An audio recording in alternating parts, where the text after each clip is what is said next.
Jaque, gostaria de saber qual a diferença entre a manifestação do manifestador e a manifestação do gerador manifestante. Sou geradora pura, meu marido é manifestador, meu filho, gerador manifestante. Já fiz minha análise fundamental com você, estou muito satisfeita com o processo. Qual que é a diferença? Primeiro vamos lá. O gerador para o gerador manifestante, gerador puro. Primeiro, gente, eles são o mesmo tipo, tá? No desenho humano original, não existe um quinto tipo. Então, o gerador manifestante, ele não é um quinto tipo. Ele é uma variação do gerador puro. Então, o gerador manifestante, ele vai ter um centro sacral definido sempre, o gerador, né? Sempre vai ter o centro sacral definido. Esse centro sacral, ele pode estar conectado direto à garganta, ou ele vai ter o sacral definido, mais um outro centro motor ligado à garganta. Isso torna ele um gerador manifestante, porque são dois centros, né, de energias muito potentes. O centro sacral gera e a garganta que manifesta. Agora, a estratégia do gerador manifestante e do gerador é a mesma estratégia. Então, ambos vão aguardar para responder, né? Então, ambos possuem essa estratégia. Agora, a diferença, né? E isso vai depender ali também da autoridade interna, né? De cada um dos dois. Então, o gerador, tanto o gerador manifestante quanto o gerador puro, podem ter a autoridade interna sacral ou centro do plexo solar. Então, ambos vão ter que aguardar para responder. Então, não é que o gerador manifestante ele vai ter mais energia, é que a forma como ele gera, né, é diferente da forma como o gerador puro geraria. Agora, ambos, né, para obter clareza, né, no momento, né, em que eles vão responder ali, no momento, né, da ação, isso vai vir através da autoridade interna, que se um gerador manifestante que tem a autoridade interna do plexo solar, por exemplo, então vai ter que passar pelo processo do tempo, da onda emocional, para obter clareza do mesmo jeito. Já o manifestador, né, ele é o único tipo que ele tem a estratégia de informar antes de agir. Mas esse manifestador, ele pode ser uma autoridade plexo solar, por exemplo, né? Então, esse manifestador, ele vai agir, vai informar, né, antes de agir. E ele também, eventualmente, né, vai passar ali pelo processo do tempo, caso ele tenha, né, a autoridade do plexo solar. Só que, independentemente se o manifestador ele tenha a autoridade interna do plexo solar, do ego ou centro esplênico, se ele não informa, né, ele encontra resistência também.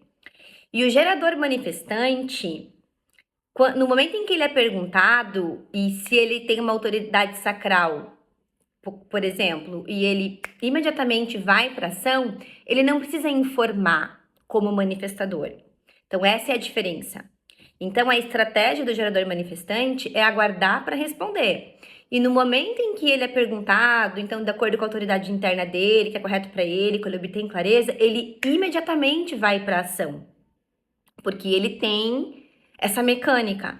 O gerador puro, né, ele vai gerar e ele vai ser perguntado ali algumas vezes, né? Então, ele tem esse mecanismo de ser perguntada. Ele precisa, né, da partida, porque o centro sacral para ambos é um centro motor de energia, muito potente, mas não é um centro de consciência. Então, para que o gerador, ele, né, possa, né, usar essa energia com eficiência ali, né, para o papel dele, para o propósito dele, de acordo com o desenho dele, para aquilo que ele vem, né, viver. Então, a pergunta é como se fosse uma chave para dar, né, partida nesse motor. E já o manifestador, né, ele também é um tipo energético, né, apesar de ser um tipo energético não sacral, que também vai ter ali a sua vulnerabilidade, né, de saber parar quando o suficiente é suficiente. Ele vai encontrar resistência se ele agir imediatamente sem informar. Então, de princípio, para o gerador, assim como para o projetor que vive pensando que é um gerador, na verdade todo mundo vive pensando que é um manifestador, né? A gente vive, até a gente chegar no desenho humano, todo mundo pensa que é manifestador, que a gente pode sair por aí iniciando e que é legal a gente encontrar resistência, né, na vida. Agora, quando o gerador, né, o projetor, esse aguardar, ouvem sobre o aguardar, né, para o gerador principalmente, parece a morte, porque como que eu vou aguardar, né, para responder? E o que é importante, né, você ter a visão de que aguardar para responder não é você aguardar para viver. Então, você não vai aguardar para você viver tua vida, você vai aguardar tudo para responder. Então, o cotidiano, você vai viver o teu cotidiano ali, prestando atenção no que no que está sendo convidado você agir em resposta. E essas perguntas, elas acontecem de diversas formas. Obviamente que a pergunta formal, né, sempre vai estimular ali, tanto que em sessão, quando a gente, né, quando vocês vêm fazer análise, a gente sempre traz as orientações, né, para o gerador, tem a sessão sacral, enfim, alguns exercícios que contribuem muito para o gerador e treinando a escuta desse sacral.